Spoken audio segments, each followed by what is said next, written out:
शिमला की ठंडी पहाड़ियों में अयान हर शाम एक पुरानी लाइब्रेरी में बैठकर लिखता था और वहीं रोज आती थी शांत, मासूम और थोड़ी रहस्यमय सना। दोनों की मुलाकातें बढ़ी। कॉफी, हंसी, किताबें, छोटी छोटी बातें और धीरे धीरे प्यार खिलने लगा। सना जब मुस्कुराती, अयान कहता, तुम्हारी आंखों में जैसे कोई छुपा हुआ दर्द है। सना बस चुप हो जाती। एक दिन बारिश में भीगते हुए अयान ने सना का हाथ पकड़ लिया। सना का हाथ बर्फ जैसा ठंडा था। अयान ने पूछा, तुम्हारी तबीयत ठीक है? सना ने सिर झुका लिया। मैं ठीक हूं, लेकिन मैं तुम्हें कुछ नहीं बता सकती। अयान ने मजाक करते हुए कहा, क्या तुम भूत हो? सना का चेहरा अचानक सफेद पड़ गया। वो बोली, काश बात सिर्फ इतनी होती।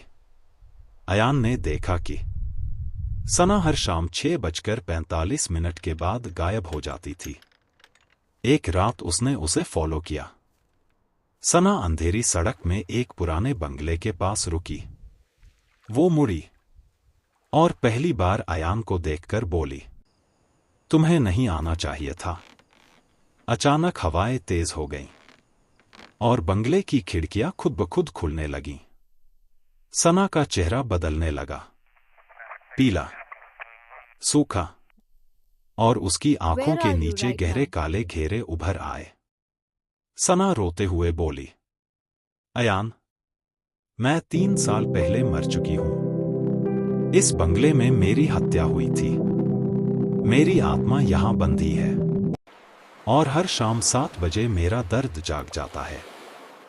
अयान सन्न रह गया। लेकिन तुम तो मेरे साथ थी। तुमने मेरी किताबें चुनी, मेरे साथ हंसी, मेरे साथ चाय पी। सना ने मुस्कुराते हुए कहा, प्यार इंसान की मौत के बाद भी जिंदा रहता है अयान। मैं हर बार तुम्हारे पास इसलिए आती थी क्योंकि तुमने मुझे देखा था, पहचाना था और बिना वजह मुझ पर भरोसा किया था। सना ने अयान का हाथ पकड़ा। इस बार उसका हाथ गर्म था। सना बोली, मेरी आत्मा सिर्फ तभी मुक्त होगी जब कोई मुझे सच में प्यार करे और मेरे दर्द को सुने। अयान रोते हुए बोला, मैं तुमसे प्यार करता हूं सना, चाहे तुम इंसान हो या आत्मा। सना ने आखिरी बार उसकी आंखों में देखा। बस इतना ही काफी था और धीरे धीरे उसका शरीर हवा में घुलने लगा, जैसे धुएं की लकीर आसमान में मिटती हो। अगली सुबह अयान को लाइब्रेरी की उसी टेबल पर एक पुराना धुंधला लव लेटर मिला। लिखा था, जिसने मुझे मौत के बाद भी प्यार दिया, उसका दिल कभी खाली नहीं रहेगा। और दिल पर हाथ रखकर अयान मुस्कुराया, क्योंकि उसे पहली बार महसूस हुआ सना अब भी उसके साथ है, बस एक अलग दुनिया से। जब लाइब्रेरी की खिड़की अपने आप बंद हुई, अयान उस पुराने खत को पकड़कर धीरे से बोला, सना, अगर तुम मुझे सुन सकती हो तो जान लो, तुम्हारी कहानी मैं दुनिया तक जरूर पहुंचाऊंगा।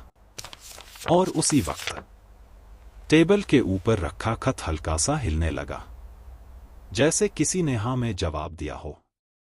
स्क्रीन धीरे धीरे ब्लैक होती है और एक लाइन उभरती है, ये कहानी आपके सामने रखी है इतिहास की परछाई द्वारा, जहां हर कहानी में छिपा है एक अनकहा सच।